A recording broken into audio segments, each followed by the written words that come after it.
Hey guys, it's Luna, and today we are doing our first video in the Open Book of Shadows. So, today we are going to be talking about different types of witches and witchcraft because you are going to get asked a billion times. Now, we are going to name like 80 things. I know, no, not really. And I am going to leave a few out. It's just going to happen. That's one. I mean, there's no possible way to sit there and name every single type of witchcraft. It would take forever. So, we are going to be talking about main ones that come up all the time, and you will be able to see what categories you fall under. Now, you will probably relate to more than one. That is perfectly fine. It's just how it is. So, first, how to find what type of witch that you want to be. You want to look at things that you are already passionate about. First of all, like if you like the ocean, or you really like flowers, or you really like tarot cards, or just anything that you can think of, including music and movies of today. Like, it doesn't have to be all this ancient stuff, which we will get into. But another way to find out what type of path would be more powerful to you that I found myself is by studying your own family history. For instance, I have Celtic and Viking ancestors. Did the DNA test to prove it. Like, I'm 100% sure about this. So when I practice with Norse gods and stuff, my workings are way more powerful. Like, it's my bloodline. That's just how I feel. But I've also been very obsessed with Greek mythology. So there's that, which Greek mythology is the one that I was most familiar with and fascinated with as a child. So honestly, I use Greek gods the most. So it depends. Also, religious aspects. Some people say that they're Christian witches and everything, which I personally do not agree with. You just can't read the Bible and study witchcraft. Like, it literally condones it. But that's a personal opinion, and I know that the Bible has been tweaked by the Roman Catholic Church many times and other people, and I can see how I could be incorrect. So, do not take offense to that. That's just a personal belief. But if you do feel that way, or like Catholics could use the angels instead of spirits, and you can incorporate that with what we are doing. So the actual types, this is in no specific order because I have tons of lists that I was teaching a class and we were only focusing on so many, and then I tried to add the rest to the list. So, types of witchcraft. The first one is, of course, a solitary witch. A solitary witch is all of us. Every single person is a solitary witch. I do not care if you are in a coven or not. Solitary is just someone who practices by their self. And we all practice by ourselves at some point. Like, you cannot be in a coven and not have any other things going on in your own personal life. Like, you'll have no experience, nothing. You're basically just showing up to rituals. It doesn't work like that. Like, it's an actual spiritual thing, and people will know. People will feel your energy in circles and everything. So the second, of course, is a coven, or most commonly known is a circle. Covens have more of a hierarchy and everything, but that does not mean that you and your friends cannot call yourself covens. We do. But it is more exclusive, whereas a circle, basically anybody could come. Like, most covens will host circles and everything. They still have their exclusive group, but you also have an open circle. The next one is a secular witch. They do not follow any religious aspects at all. No gods, no goddesses, none of that. It is strictly just them. and spirituality and everything. There is also a traditional witch. These are the ones who follow the old school ways. You have certain gods that you pray to, certain goddesses that you pray to. You do the balance, the threefold rule, all of that stuff. That's more the traditional route. I know I talk with my hands a lot. Just so excited. The next one that I have written down is a kitchen witch. Now, a kitchen witch is somebody who, of course, practices in the kitchen most of all. They usually will grow their own herbs and everything. They're master chefs and things, but they're always putting like the herbs in their food, and like apples will make love pies that you can give to your lover and things like that. They usually have an altar space set up in their kitchen as well, where they'll keep like a few crystals and stuff that they could just grab quickly. It is kind of off of a hedge witch, or not a hedge witch. Wow, a hearth witch. We'll get to the hedge witch too. A hearth witch or a cottage witch, which is what it's mostly known as, but these are like the Susie homemakers of the group. You're more about decorations and things, but every little thing you put in your home, you make it magical in a way. You could be like crocheting blankets, which is not in Stitch Witch. They crochet, they do the cord cuttings and everything. They like their strings and the knots, and knots can be used both positively and negatively. So it's a whole shebang. And this is very good for those of you who like to crochet and knit and all that. Definitely check out being a Stitch Witch. The next one is a green witch, or some people call them floral witches, which I don't really like the floral term just because I feel like floral is flowers only. And green witches are very nature based. All of their stuff is natural. It's from the earth, like a feather falls from the sky, that type of stuff. They don't buy herbs or anything. Like if it doesn't grow near them or they can't plant it in their own garden, they don't typically use it. But I mean, like you can fall under multiple categories. These are just what the definitions, explanations are, but they use nature. The next one is an elemental witch. These are the ones who use all of the elements in every single one of their practices, or at least the ones that they're doing this, because like I said, you can fall under multiple categories. Do not try to box yourself in. You will drive yourself insane. People always text me and want to talk when I'm doing things. But like they will use a feather to make the smoke from the fire go while they sit on the earth, and they'll have their chalice. They could open their circles and everything with like sage, and that makes the fire and the smoke, or like salt water, which is earth and water. So that's how those work, which you can call the corners. I always call the corners for some reason. I don't know. I do though. We have a hereditary witch. This is not to be confused with people like me who know their ancestry and everything. This is somebody like my daughter. I've taught her tarot cards. She knows basic herbs and everything. She hasn't shown, like, she's kind of in between on the interest thing.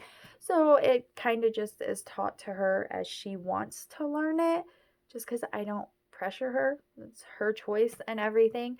But if she ever got into it, she has me and my notes to pass down for her and everything. She basically inherits the magical powers and the magical ways, and like she's family taught, basically. You're born into it. Then we have a sea witch. A sea witch, everybody thinks is just the sea, but that's not correct. Sea witches just like working with large bodies of water. So some of them will change their name. They'll be like a river witch or a lake witch, just whatever they live near, because like not all of us can live near the ocean. But they use a lot of sand and seashells and like different things of that nature that you would actually find in the water or in the sea. And they usually relate to like mermaids or their spirit animals. Sorry, the lighting's messing up.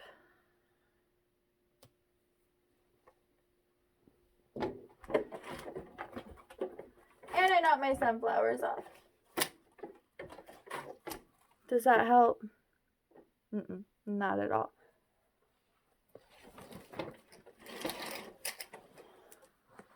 Getting better?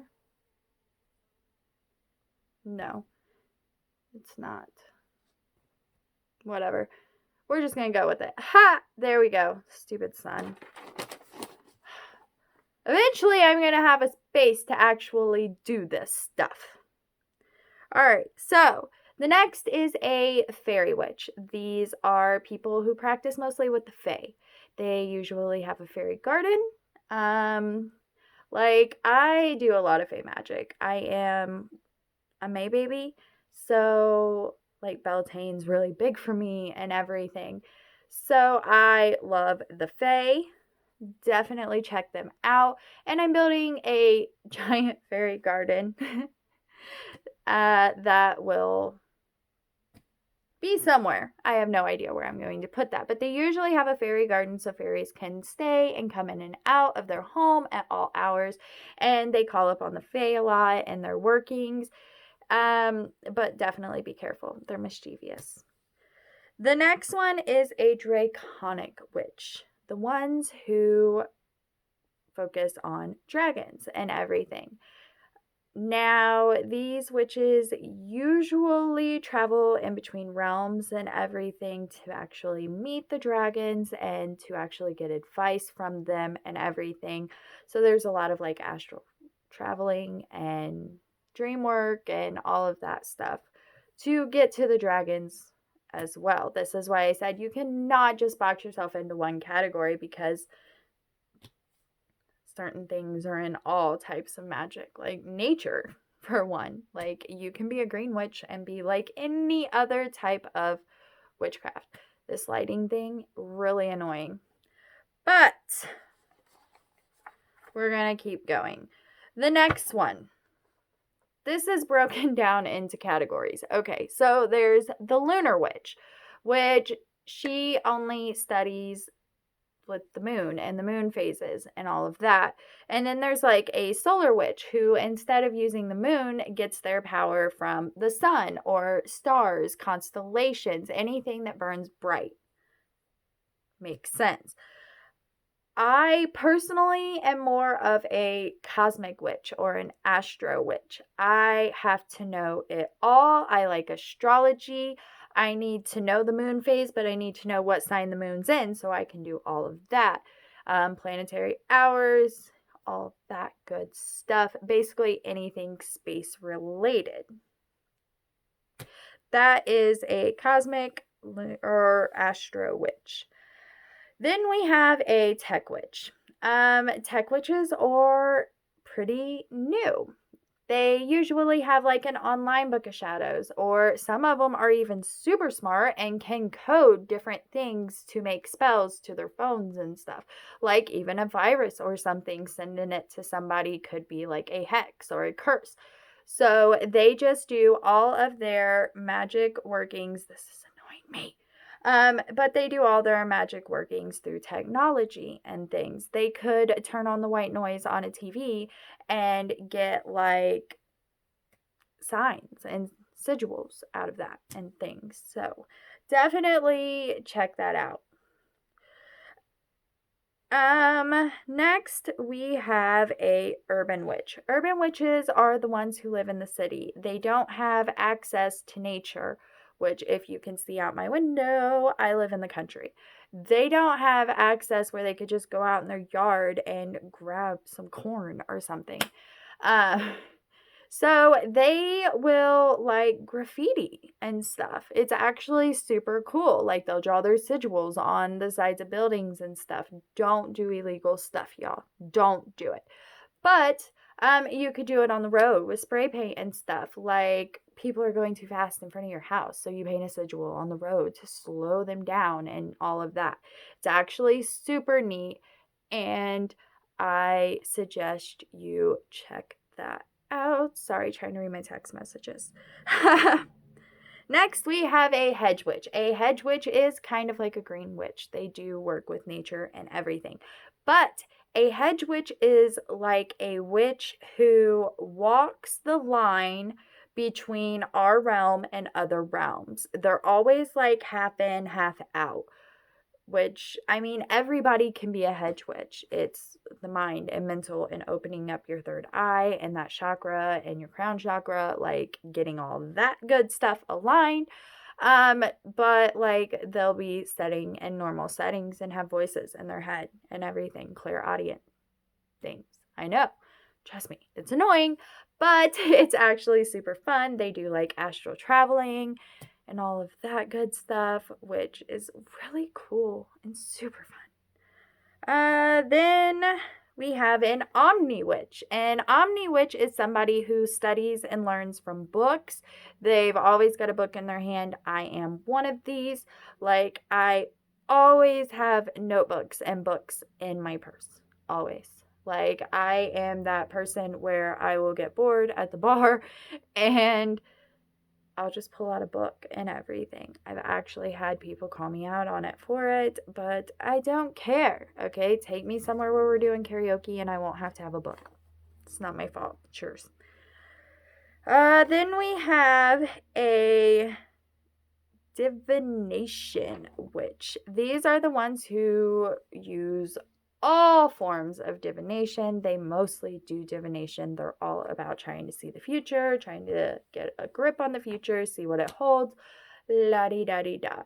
I technically would consider myself a divination witch. I don't read tea leaves, just because I don't like tea, honestly.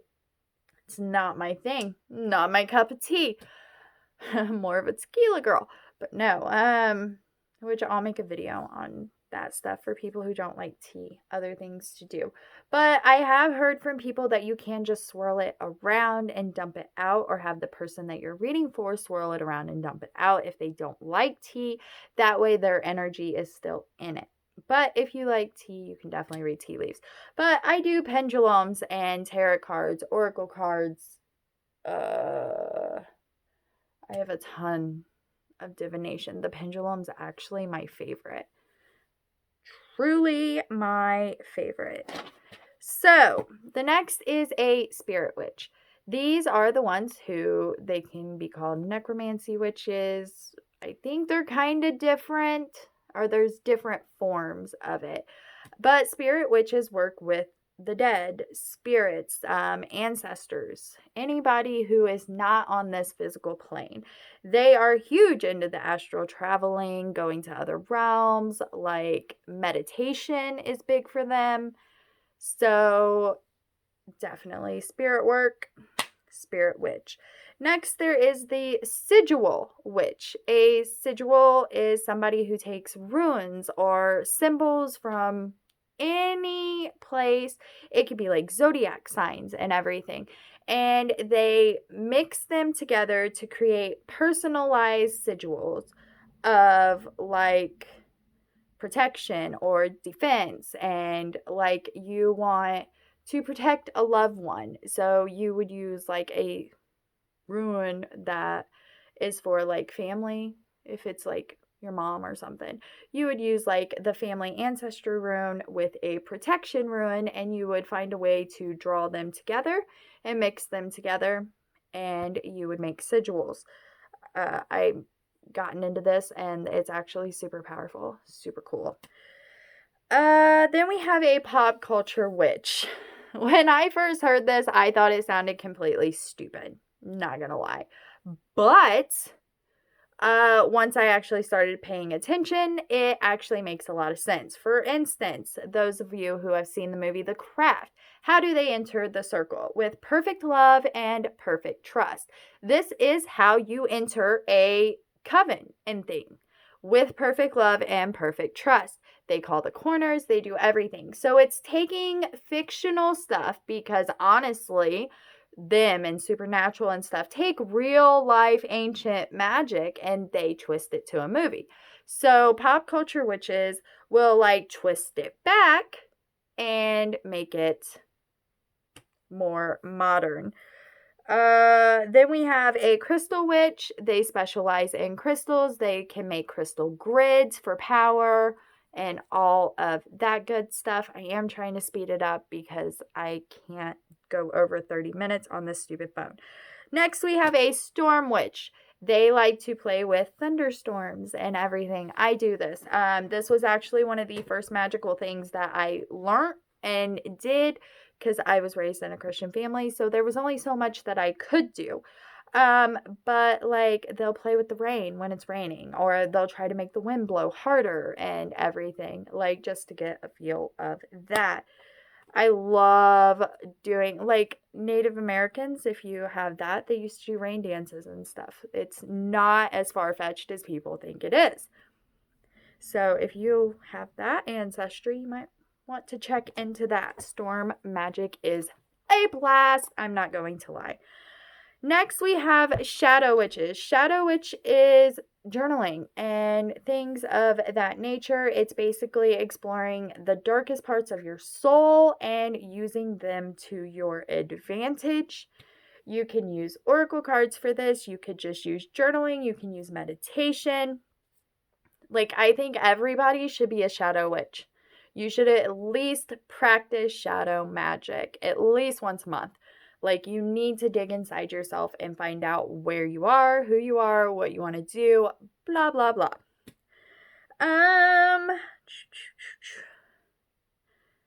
So, and then there's like mind and mental, which covers like astral projection and all that. There's also an energy witch. Energy witches, they do like Reiki. They focus on chakras. They focus on auras.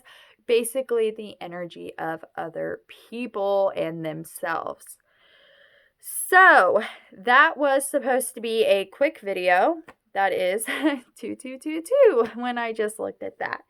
So, if you have any questions, feel free, to text me and everything. Sorry about the lighting in this video. I'm going to move before I do these other ones because this is annoying. I was trying to get you guys a cute background because I got my sunflowers and my plants and my cool stuff here, but it's not going to work at this time in the day. But hopefully that gives you an insight to the different types of magic and you don't feel like that you have to box yourself in. You can pick different ones from the list. Pick what calls out to you. Like, if you feel it in your soul, there's a reason. And you can change your mind. You can change your mind 80 million times along your path, and you will. That's why most witches are very experienced in multiple things. It's because we started here and then we're like, oh my gosh, this looks fun. Oh, wait, I have to go here now. Like when I first started, I did tarot cards and storm magic because I could only do certain things. And I did a lot of spirit work.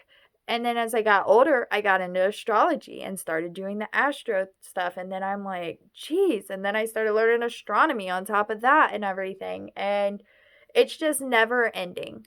So definitely figure out what you love and go with it. Like, be you. Be true to yourself because that's the only way that you're going to be happy with your practice. And it's the only way that you're going to feel comfortable and the most powerful. But if you do have any questions, you can hit me up on Facebook or on here. I would love to hear your comments. If I forgot any, you can comment them down below because I know I have forgotten some because there's just so many. So many. It's ridiculous. And yeah, it's definitely the path for those who never can stop learning, I've found. Like, I think that's why I enjoy it the most. And it really helps you get to know yourself. It's like a healing type of thing. It makes you powerful. You meet friends that you never would have if you weren't part of this community. If you're definitely in the broom closet, you can only do so much. I get that. Like, hit me up for ideas, because I was raised in a Christian family. I had a mom who everything I did or even spoke of, it was satanic. Like, no, the devil will get us all. So, I mean, it's crazy. Ignorance is what it is. But definitely be you, be magical, and hopefully this video helps you find ideas to get moving on your path. And you guys have a great day. Bye, guys.